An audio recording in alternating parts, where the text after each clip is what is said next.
Alright, good day to you all there, folks. It's Michael again. Okay, so in this video, I'm going to be teaching you all understanding market structure as a roadmap to success as a profitable trader. Alright, so have you ever wondered why the market seems to hit your stop loss before moving in your direction? We did a video on this last time to just delve more deeper into what market structure is. So it's not a coincidence, it's part of how the market is designed to move.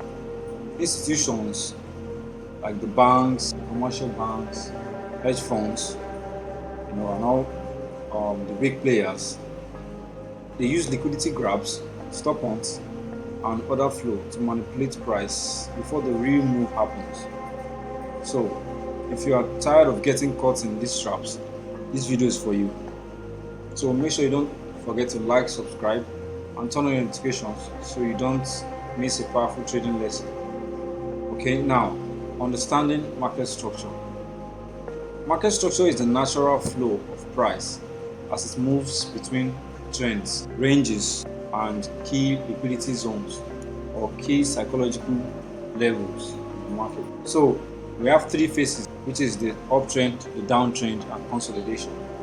So the uptrend is basically of higher highs and higher lows being created, which means the buyers are in control.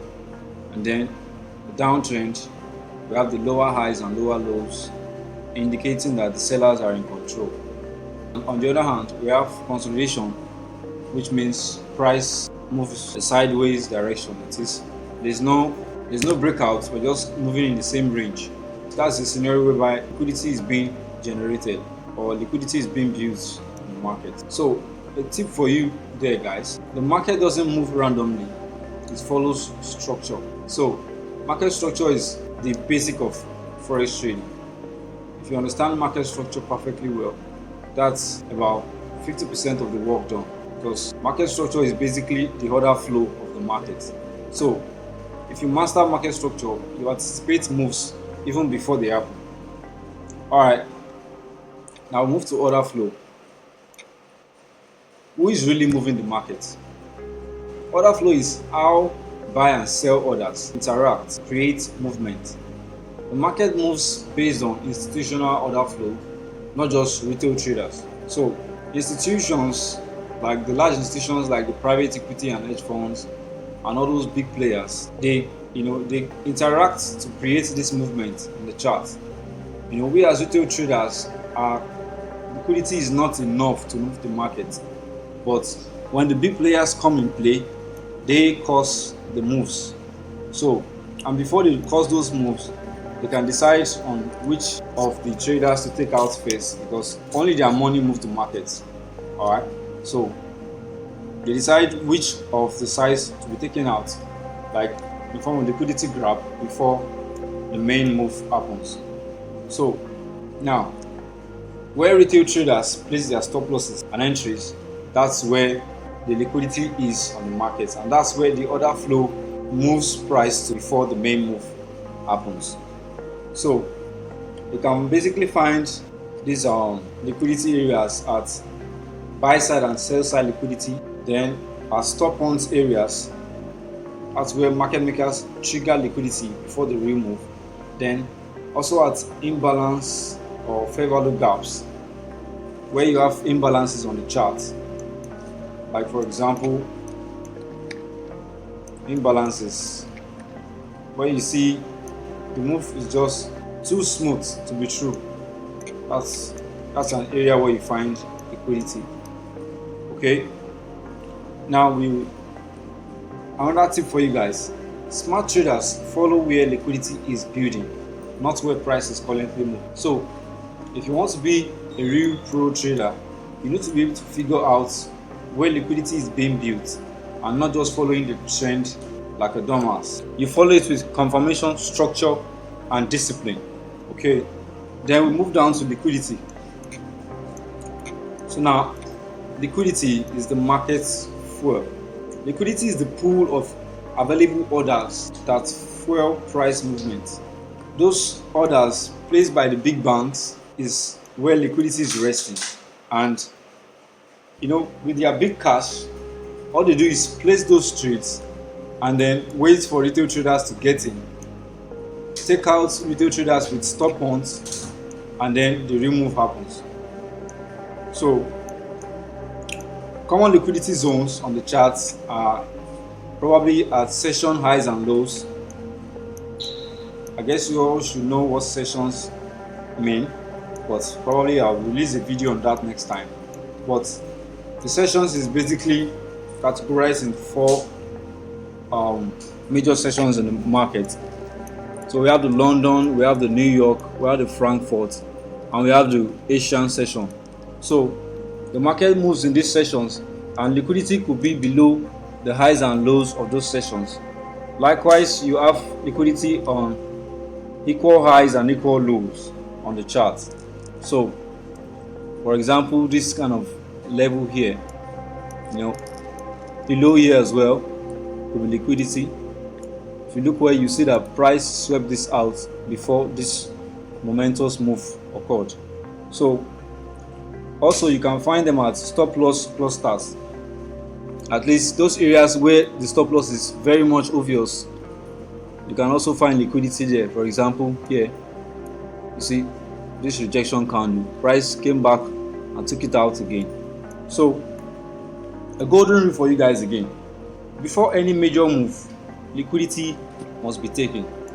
Before any major move on the market, you must see liquidity taken out. Let me use the present price movement so you can see what I mean. Alright, so if you look here, well, you see after we had this rally up and down the charts, let me use the part 2. Okay, so price rallied up here, came back down. All of this was liquidity being built on the chart. And then when Donald Trump, president of the US, came up and spoke, then we had a form of consolidation for some time on the chart. Then a few minutes, price spiked down, took out all of the buyers here, and went the same time all the way up, took out the sellers from this level as well. So you notice that's liquidity being swept in the markets before we had this big sell-off here. So that's how the market moves, guys. Liquidity is always being generated and then swept out by the big players. So the others were grabbed both ways and then they gave their move. So now, if you want to stay long in this game, you need to learn to be patient, because only patience can keep you long in the game. Alright, now a trading strategy for you here. How to use this knowledge for profitable traders. If you want to trade profitably, this knowledge will help you out very much to stay long in the game. So let me just show you a bit of what to do so you don't fall into the trap of the market makers. Alright, firstly, you identify your market structure. Where is the major trend on the higher time frame? You can start from the 4-hourly chart. Okay. Alright, so if you look well on my chart here, you notice that the price of gold has been bullish for some time now. Yeah. So first, now we have our market structure. Price is strongly bullish on the 4-hourly. Then step 2, we spot liquidity zones. Now where are those areas where liquidity could be resting on the chart? Like we said, session highs and lows. Let me use my session tool here so you can get to see how the session highs and lows form in the chart. Okay, I might have to move down to the lower charts. Now we have our order flow on 4 hour. So if we are to be searching for any trades, we'll be looking for more of the buys. Alright, move down to the 15 minutes. Now, okay, we have a very much cool example here. Okay, so you see here on my charts, you see where it says this is the London high, and this is the London low. Now, firstly, we had this sell-off, and then price came back all the way up here just to take out the sellers from here, because a lot of stop losses will have been above this high here, this London high. And during the New York, I mean a few minutes after the New York, this high was taken out and then another sell off again. You can see this is where we are currently on and the price of gold now. But you can see liquidity was swept off above this high. So that's an example of session liquidity for you there. Then also, you can also watch out for liquidity grabs on fake breakouts and stop-ons. So for example, here now, you notice the price kept consolidating for a while, all over here. But then, most traders will have been thinking that price is now bearish because it's more like an internal structure, break of structure here. Internal structure was broken here, but then price rallied back. We tested this breaker block, and then there was a forceful move to the downside, which will make traders to think that gold is now bearish.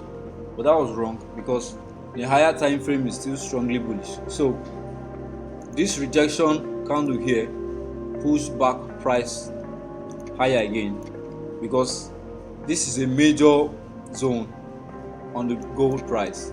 That was around 3100 or 3105. So that pushed price back higher. So if you want to find out liquidity, you find them out at those breakouts. We almost had the breakout here, but the breakout didn't happen because the trend is still strongly bullish on the higher time frame, which is the 4-hour here.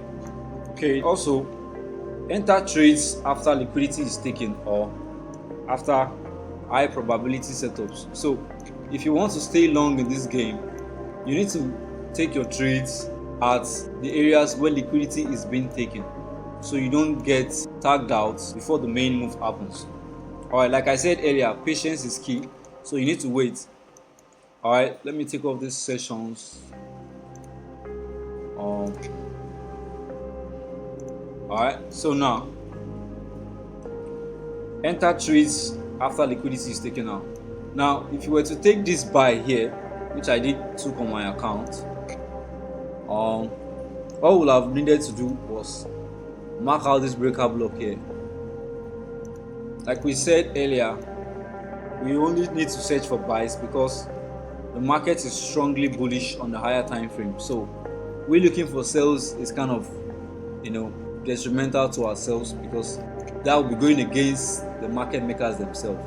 Alright, so if we were to take that trade, all we'll have needed to do was mark out our breaker block like I just did, and then go to the lower time frame.